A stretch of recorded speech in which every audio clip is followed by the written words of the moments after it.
I'd like to welcome you all here this evening and give a special welcome to those of you who aren't students at Heythrop. Thank you very much for coming. To put it in the words of our principal, John McDade, at Heythrop we're interested in finding out what is true and living in the light of it. This is at the heart of the subjects we study here and is a sentiment also applicable to the political realm. For this reason, at Heythrop we enthusiastically encourage participation in political debate, and it seems to me that this evening is an excellent opportunity to get involved in a current political issue. I'd like to welcome and introduce our two speakers this evening. Matt McLaren, who many of you will know is a third-year BA philosophy student at Heythrop, and Sir Malcolm Rifkind, Conservative MP for Kensington and Chelsea and former Foreign Secretary. Tonight's debate will be on the referendum question itself, which is, at present, the UK uses a first-past-the-post system to elect MPs to the House of Commons. Should the alternative vote system be used instead?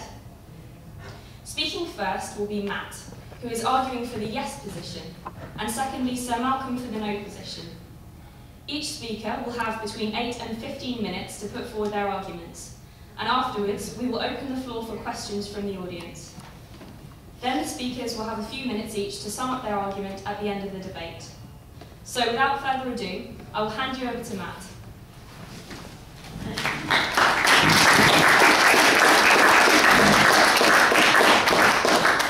I must apologise for that little disturbance in the middle of a name delay.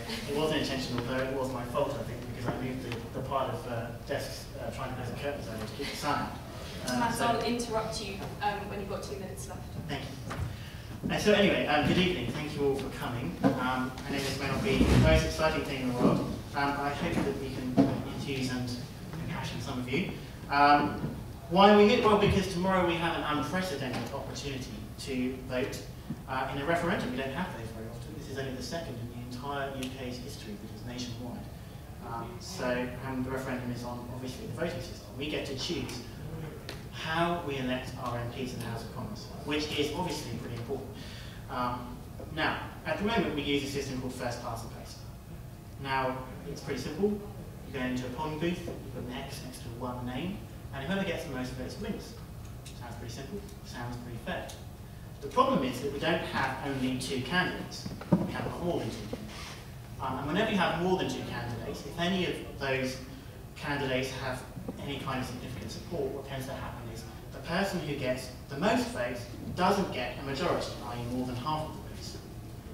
So what actually you end up with is most people have MPs that most people did not vote for. Let me say that again. Most people have MPs that most people didn't vote for in 2/3 of constituencies. So Malcolm Rifkind is an exception because he's one of the 1/3 that actually enjoys 50% plus support, which I congratulate him for. And what AV seeks to do is actually require that of every single MP. Why? Because that's what democracy is.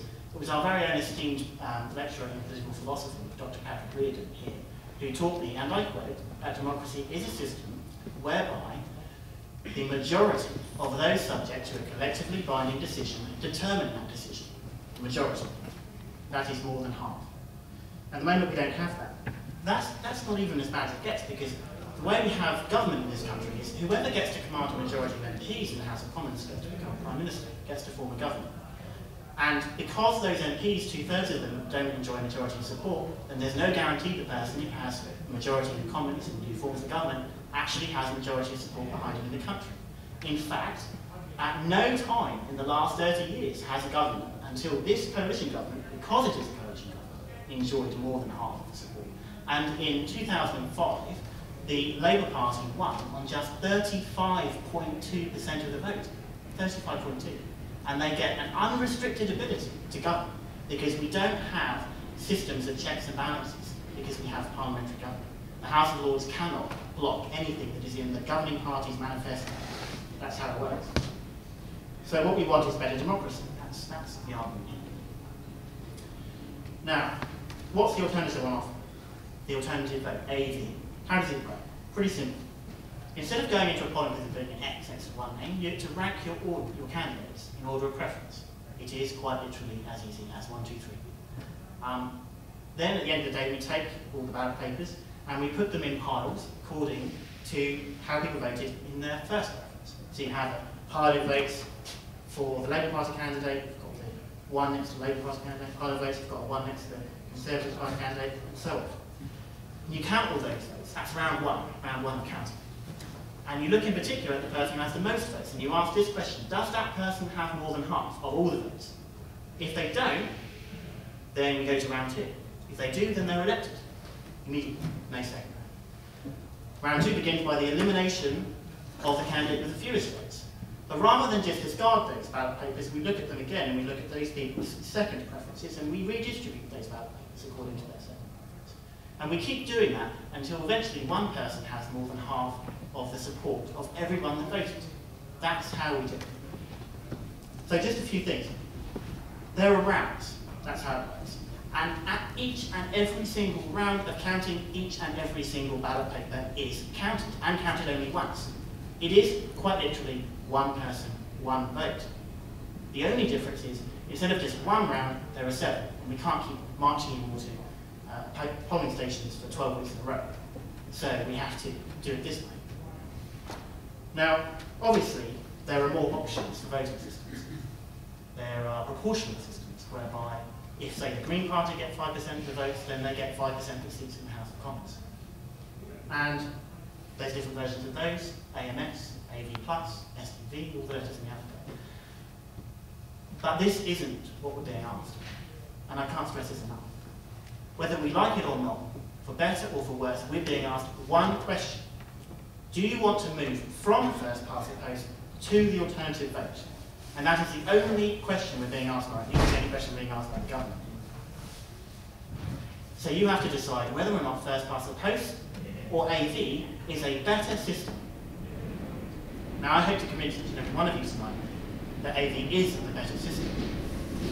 Now there are lots of points I can make to try and prove that, try and establish that, sorry. But right now I just want to make one point, one argument, that I think not only shows that AV is a better system, but it is a significantly and substantially better system than first past the post. Now governments, you always hear lots of bad things about governments. Governments are wonderful things, amazing things, majestic things. They have the ability to quite literally reshape the world we live in. Redraw maps, start wars, end wars, fund public services, take funding away. They create the world we live in. And we, in electing governments, get to shape that world. That's what we're doing when we're voting. And I think most people, when they go to vote, know that's what they're doing. I think they understand the power they have in their vote, and I think they understand the power that governments have. And they take that responsibility very seriously. I also think that most people find, generally speaking, that in the list of candidates they look at, there is at least one candidate who is brilliant, ideal, who actually stands for what they believe in, who shares their vision for the world. But also on that list of candidates, they will probably find, for want of a better word, the devil. Someone who, given the power of government, would be catastrophic, and someone who might actually win. Now, the question is, what do they do? Because on the one hand, they have someone who they really, really want to vote for, someone they really think would be a brilliant MP, and if in the government, a brilliant minister. On the other hand, they have someone who is far more likely to become the MP and stands for everything they can't abide. And I know I'm talking very poetic terms here, not calling myself a poet, but this can be in any kind of way. Like there are lots of people who catastrophic means losing their job if they work for the NHS, for example. So I don't want you to think I'm being too specific. That people, the devil on the ballot paper represents all manner of things that people, individuals, don't like. So what they tend to do is, instead of voting for their ideal candidate, they find a third candidate. Someone who isn't ideal, and someone who's not the devil, but someone who has far more chance of winning than their ideal candidate. So they vote for that person. They don't vote for them because they want that person, they vote for them because they feel it is their duty, their responsibility as a citizen, recognising the importance of government, that they must stop the devil winning. We call it tactical voting. Very innocuous phrase, it's thrown around here, there and everywhere. BBC News and newspapers, people talk about it, oh, I'm going to tactically vote, etc., etc. Think about what this represents. Think about what tactical voting is. It is abhorrent to the very idea of being able to decide what government you want and express in that decision what vision for the world you want. Because you're not saying what you want, you're saying what you don't want. That's how people vote when they tactically vote. And a lot of people under first past the post, because of the way it works and because the person with the most votes wins, you have to vote for one of the top two candidates if your vote's going to count. Now that doesn't always mean Labour and Conservatives, I want to qualify that. Sometimes it can be Labour and Lib Dems, sometimes it can be Conservatives and Lib Dems, sometimes it can be Green and something else, like a Brighton Pavilion. So it's not always Labour and Conservatives. But nonetheless, tactical voting is widespread, it is endemic to the system we have now. But it doesn't have to be the case. There is a better way. AV is that better way. It lets you vote for somebody, safe in the knowledge that if the person who is your favourite candidate doesn't win, then your voice is not necessarily ignored. It breaks the duopoly on power that first past the post gives the two biggest parties, Labour and Conservatives, that have benefited from a system designed for two parties, and keeps them artificially have artificial levels of power, considering the actual spread of support for different parties for different opinions. But much more importantly than this, much more importantly than this, AV actually gives us what we should want from democracy: the ability to vote for something, the ability to vote for a vision of the world that we want, for a government that's actually going to be majestic. So please, tomorrow, vote yes to fairer votes.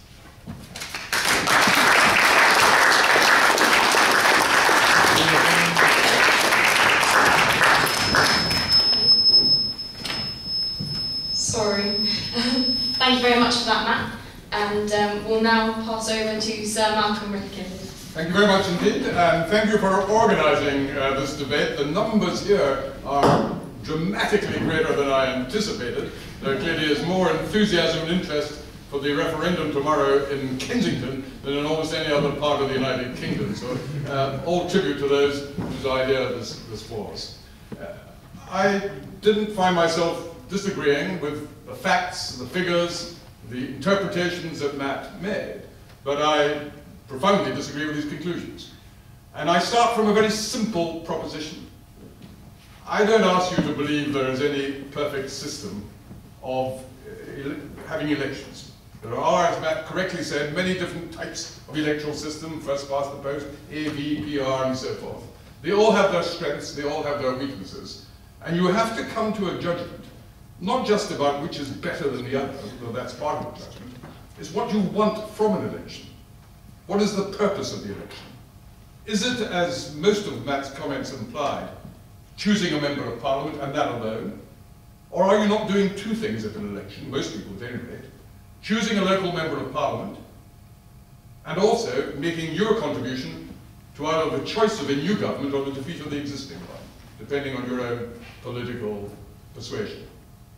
And the reality, and I am somewhat reluctant to admit this, is that the vast majority of people who voted for me in Kensington, and I got over 50% of the vote, didn't vote because it was me personally. They voted because they supported the party in which I was the candidate, and they either, in the case of Kensington, wanted to change the government. In the other constituencies, might have voted the other reason. So you have to come to a judgment. What's the purpose of the election? How can you best deliver, not support for one party or another, but get the kind of decision for which the election is intended? The elections aren't just about choosing MPs, they're about choosing governments. In America, it's different. In America, they choose Congress, and quite separately, they choose the president. These are two separate elections, and the two are not therefore combined when the person goes into dealing with the ballot box. Now, much of what Matt said referred to how we need to have a parliament that reflects the popular will, the popular choice, and not have minority governments or the like. It was a very powerful argument, but it wasn't for AV, it was actually for proportional representation. And if you want to have PR, you don't have AV, as Nick Clegg would be the first to acknowledge. Nick Clegg, who is the fons et origo of this particular initiative, described AV as a miserable little compromise, and something that he was profoundly unimpressed by until it became the only thing on offer, in which case it became the supreme objective of not just Mr. Clegg, but also of his colleagues. Now, why am I against it? Essentially two things. First of all, it is a mistake and it is historically inaccurate to say that our present electoral system prevents third parties winning elections or becoming the government or the main opposition. If you look at the history of this country, it was the Conservatives and the Liberals who dominated British politics throughout the 19th century. When the Labour Party first appeared, they were very weak. They didn't do well, partly because of the electoral system. But as their popular support grew, then in the early part of the 20th century, they replaced the Liberals, who fell into third place and remained in third place ever since. And that didn't happen because of PR or AV. It happened because that's what the public decided they wanted. It was a historic change of profound significance, which happened with the first past the post system, which made the Labour Party and not the Liberal Democrats the main alternative government. It's happened more recently. I come originally from Scotland. And in Scotland for many years the Conservatives and the Labour Party were the two main parties, mainly Labour, Conservatives the main opposition. But in the last 25 years, in Westminster elections, with first past the post, the Scottish Nationalists have overtaken the Conservatives by a long way. And now we have in Scotland essentially a two-party system of Labour and the SNP, with Conservatives and Liberal Democrats there, but a long way behind. Not because of the electoral system, but because that's what the public, at least for the time being, have decided is their preference. So don't accept this argument that somehow third parties or other parties cannot make progress and win elections. I remember when Enoch Powell lost his seat in Northern Ireland, he was asked by an interviewer on television, do you have any theory as to why you lost your seat in this election? And he said, yes, I do. He said, well, what is that theory? Can you share it with us? He said, yes, I can. What is it? Not enough people voted for me. And that ultimately is the situation. In every constituency, the ease or the difficulty of any candidate winning that election, regardless of the party they represent, is exactly the same. If some do better than others, it's because less people vote for them. Simple as that. But there is a second consideration, which for me personally is even more important than what I've just been saying.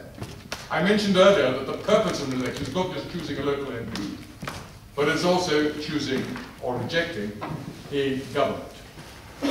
And the whole purpose behind either PR or AV is to increase the strength of third or fourth parties so that you have far more parties in Parliament. And of course, one of the consequences of that is would then be much less likely that you can get any one party with an overall majority forming the government. Now, even with first past the post, you can end up with coalitions, as we know at this very moment. First past the post doesn't guarantee that you will only have a single party in power. That is actually up to the electorate and the amount of MPs they elect from third or fourth parties. But coalitions are much more likely the more you move towards a system of proportional representation. And I don't think anyone would deny that's precisely why the Liberal Democrats and the smaller parties would want to make such a change. So the question you have to ask yourself is, do you think it is, generally speaking, better that most of the time we should have coalition government, or that we should try and avoid that except in situations of national emergency or something comparable to that kind? And the reason why, there's lots of reasons, but in the time available, the single most important reason I would suggest to you why we do not want permanent coalitions is because the coalition government is not decided by the electorate. Under our current system, the electorate vote, and after most elections, within hours of the polls closing, we know who the next government is going to be. And sometimes the party that wins that election wins more seats than their votes seem to justify. But there's something symbolic about the public rejecting an unpopular government. I was a victim of that in 1997. After 18 years of Conservative government under Margaret Thatcher and John Major, the public decided we'd had our day, we'd exceeded our shelf life, and we were not only defeated, but vast numbers of my colleagues, including myself and my previous constituency, were rejected. We lost our seats, but there was a symbolism of that. Within 24 hours, the public had said, we want Tony Blair and a Labour government, we do not want the Conservatives, and we were out. And I think there's actually something healthy that happens in that way. The public had voted, the public had taken that decision.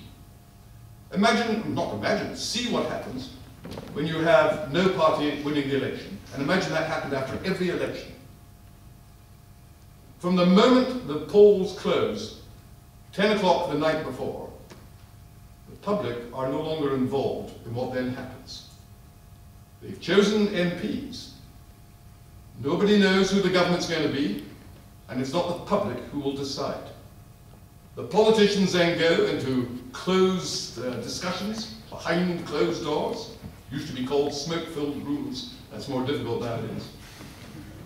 And then something emerges. And the crucial point, and I can't simplify it any more than this, is to say the people who decide who the government's going to be is no longer the electorate, nor indeed is it the largest party, nor is it even the second largest party. It is the third party, the least popular party, that decides who the government is going to be. Not the public, not those who voted for the two largest parties, but the least popular party decides who the government's going to be. It's exactly what happened last year. Nick Clegg and his colleagues decided, after various anguished considerations and deliberations, that a coalition with Labour was not possible, was not an option. And they decided, not the public, not the law, not any rule, they decided to agree to a coalition with Conservatives. And so Britain now has a Conservative-led coalition. They could have decided, as Gordon Brown hoped, to come to a different decision, and then Britain would have continued with a Labour-led government. The only people who wouldn't have made any contribution to that decision would have been the electorate once the polls closed the night before. It's even worse than that. I can't give you a British example, but I can give you a German example, where you have coalitions all the time, and where some years ago, you'd had for many years a coalition in Germany led by the Social Democrats, who are their Labour party, but with the Free Democrats, their Liberals, as part of the coalition. It had existed for about 10 years when Helmut Schmidt was Chancellor. And in the middle of the Parliament, without even an election, the Free Democrats, the Liberals, this third party, switched sides. They said, we no longer wish to be in coalition with the Socialists, we're now going to be in coalition with the Christian Democrats. And the government changed overnight. The public were never consulted, nor needed to be, and the only people who continued in power were the third party who had come to this judgment. Now, in theory, that could happen tomorrow. Mr. Clegg and his colleagues, not tomorrow, the day after tomorrow, Mr. Clegg and his colleagues could decide, coalition with the Tories, that's not helping us, it's disastrous. I think for the rest of this Parliament, we'll offer the Labour Party, Mr. Miliband, whether he'd like to be in government with us as long as we can continue in office. I'm not saying that's going to happen, it's highly unlikely, but it could happen. And indeed, the system of coalition encourages it to happen. The extreme example of problems of coalitions is a country like Israel, where you have a dozen parties, and the smallest parties, who are relatively insignificant with public support, have to be bribed, the only word one can use, by the large parties in order to form a government. And you get concessions made, sometimes to extremist parties, on right or left, or ultra-religious or ultra-nationalist, which would never be made in any normal situation, which are almost invariably against the wider public interest. So what I'm simply saying is, if you agree with the general proposition, which you may not, but if you agree with the general proposition that coalitions should not be our permanent form of government, they not only have all the problems that I've mentioned, but they also ultimately create artificial compromises, as we've seen, for example, on the tuition fees issue, or on other issues where the two parties don't really agree with each other, but some sort of compromise is forced within government, and people then have to pretend that they agreed with the outcome all along, which is not particularly something we should encourage. So I conclude these comments by simply saying, not that first past the post is perfect, but it served this country pretty well. As the video showed earlier, it can't be irrelevant that although throughout the world there are many countries that have PR, and there are many countries that have first past the post, there are only 3 countries in the world that have the system for their general elections and matters recommending. One is Australia, that's the only significant country, which actually has compulsory voting. Everybody has to vote by law, otherwise you're guilty of an offence. And the other 2, as you may have noted, are Fiji and Papua New Guinea. Okay, that doesn't mean by definition it can't be right.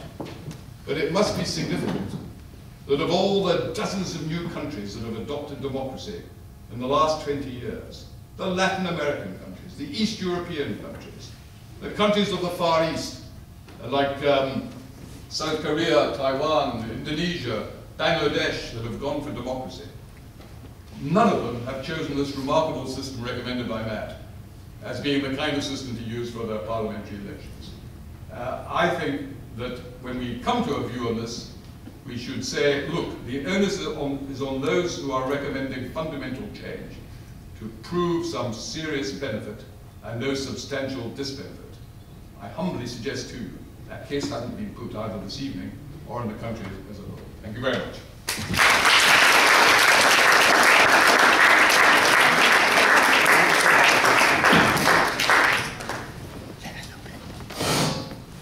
Thank you very much for that, Sir Markham. Now we will open the floor to any questions that you have. I hope you've got lots of questions for our 2 speakers. Who would like to begin? Gentlemen, come on. Do the panellists, it's not a question related to the vote itself, but think that actually the yes and no campaigns, other than this debate tonight, which has actually been the most kind of informative thing I've seen throughout the whole campaign, do they think that the yes and no campaigns have actually failed to articulate the issues that should really have been discussed, and it's become more of either character assassinations or just kind of general slander and review without stating what's actually being proposed or used at the moment? To both yes. speakers? Sorry. Okay, so just to repeat the question, do you think the yes and no campaigns have failed to adequately articulate the issues involved? If you'd like to begin. Shall I just briefly? No, I think your question's a very, very fair one. I think the basic problem of this campaign is that it wasn't a referendum the public were requesting or demanding. This wasn't an issue that was already a crucial issue discussed in every pub or club or cafe or restaurant around the UK, saying, what about a referendum on electoral reform? This was simply a cobbled together proposal out of the coalition negotiations. And there's a vast yawn from the vast majority of the public, because most people aren't actually terribly interested in the mechanics of how you elect MP. Maybe they should be, but they aren't. Inevitably also, when you have a campaign of any kind, in a referendum or even in an election, people oversimplify, people exaggerate both their case and the disbenefits of the other point of view. That's normal in public debate. I think for people who are seriously interested in the issues, there is a lot of material on both sides of the argument that is available. But you're trying to battle for space on newspapers, on television, on the radio, and the television and the radio and the newspapers know that their readers and viewers aren't actually very excited in the first place. So you've got to sometimes, or think you have to sometimes, exaggerate the argument in order to try and get some copy. I suspect Mr. Hune's attack on his Conservative cabinet colleagues yesterday was more to do with the public reporting of that event than on the merits of the issue itself. Otherwise, we wouldn't know about it. Thank you. Matt? Yeah, I kind of would agree with that. I think there are problems in places. I do agree with Sir Malcolm's assessment, actually, that it has a large amount to do with getting things in the media. I would disagree that there was, on the point that Sir Malcolm makes with regard to there being no appetite for this kind of referendum. Actually, I remember the general election last year where immediately after the polls closed, I received lots of emails from various different organisations saying, look, let's take a look at the election results. It looks like it's going this way. Yes, again, we've been shortchanged on democracy. Within a day or two, there were big protests. There were mass protests in London. If you remember the very famous scenes of Nick Clegg having to come out of a meeting discussing coalition agreements to address a massive crowd of people demanding change in the voting system. I actually think that there is a big demand for it. The